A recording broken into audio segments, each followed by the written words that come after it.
খেটে খাওয়া মানুষের নিত্যদিনের সমস্যা এবং দীর্ঘদিনের বঞ্চনার দ্রুত সমাধানের দাবিতে সরব ত্রিপুরা ক্ষেতমজুর ইউনিয়ন। বৃহস্পতিবার ধর্মনগরে মিছিল ও জেলা প্রশাসনের কাছে ডেপুটেশন প্রদান করা হয় সংগঠনের নেতৃত্ব।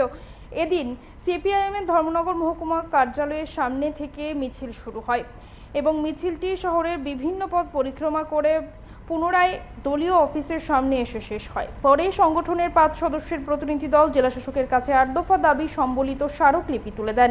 প্রতিনিধি দলে ছিলেন সংগঠনের জেলা সম্পাদক দুর্গেশ রায়, রাজ্য কমিটির সদস্য প্রীতিবালা নাথ, জেলা কমিটির সদস্য নিরঞ্জন চক্রবর্তী, পানিসাগর মহকুমা সম্পাদক অবনী দে প্রমুখ। আমরা শুনবো এরপরে বিস্তারিত।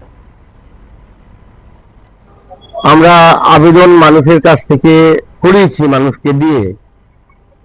আরেকটা এখন কথা হলো যাতে তাদের জিও টেকিংটা দ্রুত করানো হয়, গরিবগুলো মানুষগুলো যাতে ভোট পান, সেই ব্যাপারে দাবি রেখেছি। আর মজুরির ব্যাপারে আমরা বলছি যে 200 দিনের কাজ এবং 700 টাকা মজুরির ব্যবস্থা করতে হবে।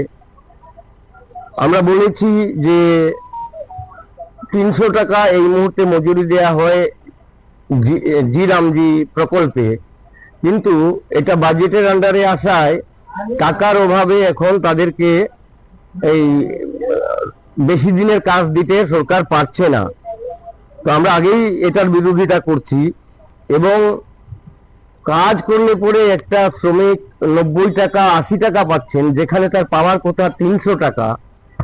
10 জন যদি শ্রমিক কাজ করেন, দেখা যায় 15 জন সেখানে এই গ্রুপ লিডার তারা দাঁড়িয়ে যাচ্ছেন, যার ফলে আউটপুট আসছে না।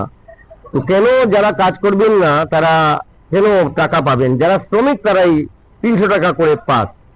আর বিদ্যুতের বিল অস্বাভাবিকভাবে বেড়েছে, এই জন্য আমরা দাবি করেছি স্মার্ট মিটার বাতিল করতে হবে এবং তৎসঙ্গে আমাদের যে অতিরিক্ত বিদ্যুৎ মাসুল নেওয়া হচ্ছে, অস্বাভাবিক বিদ্যুতের দাম বেড়েছে, সেই মাসুল প্রত্যাহার করতে হবে।